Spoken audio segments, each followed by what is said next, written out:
Okay, our next speaker is Deborah Evans, and she owns Bagaduce Farms, and she's going to talk to you about food sovereignty. There we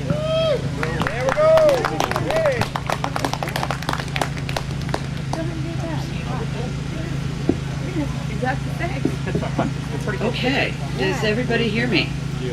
Everybody out there? Okay, good, thanks. Yeah, I gave my other one away. I have a whole bunch of those. About 2 weeks ago, my farm partner and I bought our first milk cow. Pretty much Jersey. She's named Sweet Celeste. She gives us the most beautiful 2 gallons of grass-fed liquid heaven every single day. Between the 6 adults in our combined households, we take in a lot of milk, cheese, ice cream, butter, you name it, but no way can we handle all of that nutrient-dense milk. So we share our excess bounty with our patrons at a local food exchange every week. Our primary farm product is old-fashioned pork. Last week, we took in a whopping $50 for those healthy dairy foods. Let's see, $50 over 9 months, because she does get a vacation, That was extremely equals good. They should have held it for $2,000 later. gross They should have per held it year. for later. Now, how does that $2,000 a year I ran Professor translate Ferry's campaign for Congress. into a stainless steel architectural monument required to house a milk room, a bottling room, a storage room, a milking parlor, etc., that is currently required by state law in order for me to share those $50 worth of goods with my neighbors in my community? Well, Farmer Brown and many other small farmsteads across the state have the very same problem. The regs are designed by industry, for industry, and who cares if the neighbor's cow doesn't fit the formula? Industry wants them gone away anyway. From our state constitution, all power is inherent in the people. All free governments are founded in their authority and instituted for their benefit. They have, therefore, an unalienable and indefeasible right to institute government, and to alter, reform, or totally change the same when their safety and happiness require it. Some of you may have read about Brooksville recently, about our referendum vote to adopt the local food and community self-governance ordinance. I am very proud to say that we have now joined with 8 other towns spread over 5 counties across the state of Maine. And with only 16 counties, we're closing in on 50%. Today, there are citizens in several more towns organizing to bring this ordinance to their communities in the near future. If you're interested, Carol Quigley, Linda Smithers are here to talk to you today about how that's done and how it can make an improvement in the life in your town. So, back to the script. We looked to our Declaration of Independence and our own state constitution to satisfy our desire to assert our unalienable and indefeasible right to alter, reform, or totally change the government when our safety and happiness require it. In its essence, the ordinance removes federal and state regulations from the preparation and exchange of food between like-minded people in our towns. How simple is that? It's our freedom to foodicate, folks. Sounds like something else we kind of all know about? Foodication is the freedom to exchange solid and liquid bodies between consenting human beings.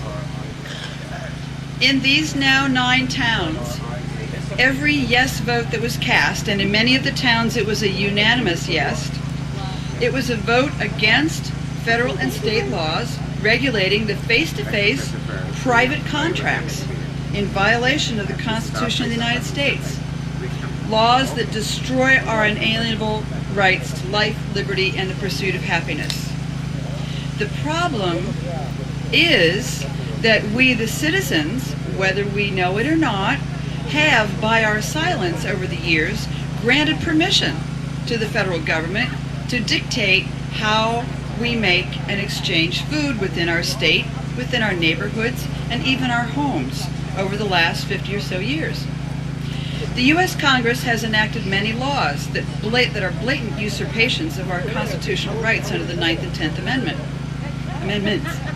The Wholesome Meat Act, 1967, assigned total control of all livestock slaughter and butchered to the USDA, unless it was your pig on your farm for your table.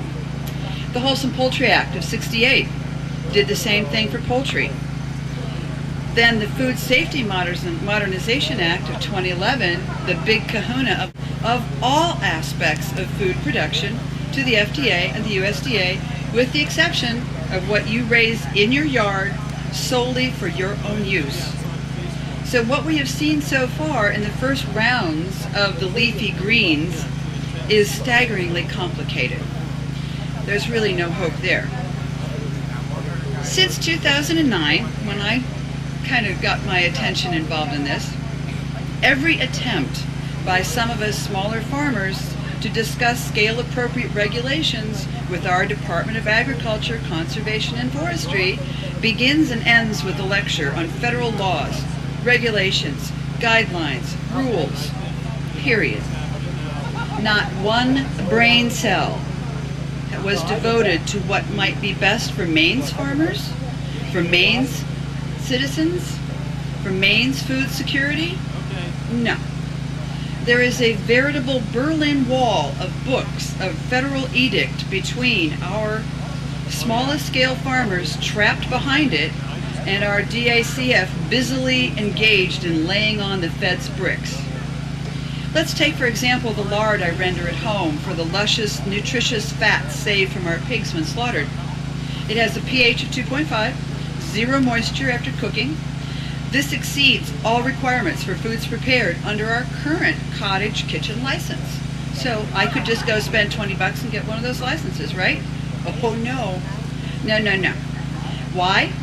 Because the federal food regs, of course, say I cannot sell my wonderful lard without being a licensed cafe, restaurant, or a full-blown commercial kitchen while rendering.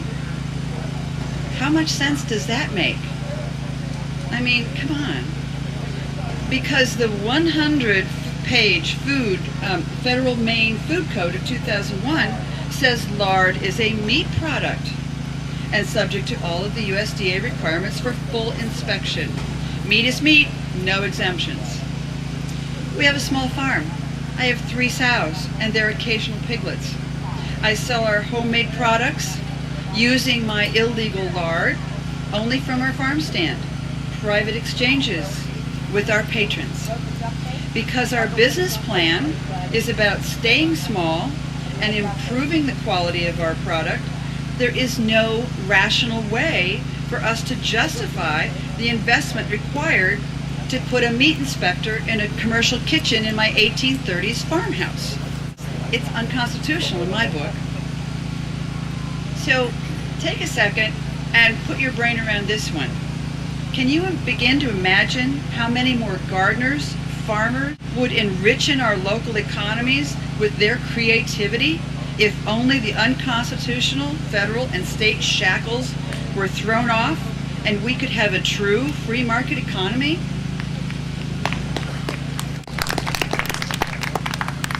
Local food and farmers markets are the new tourist destinations, and not just along the coast either.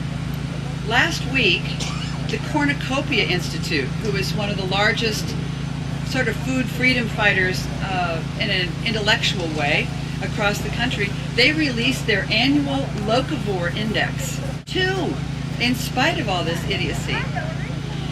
So their locavore index is based on recent data from multiple sources: farmers markets, community-supported agriculture operations, and food hubs, and the consumer interest level in eating locally sourced foods.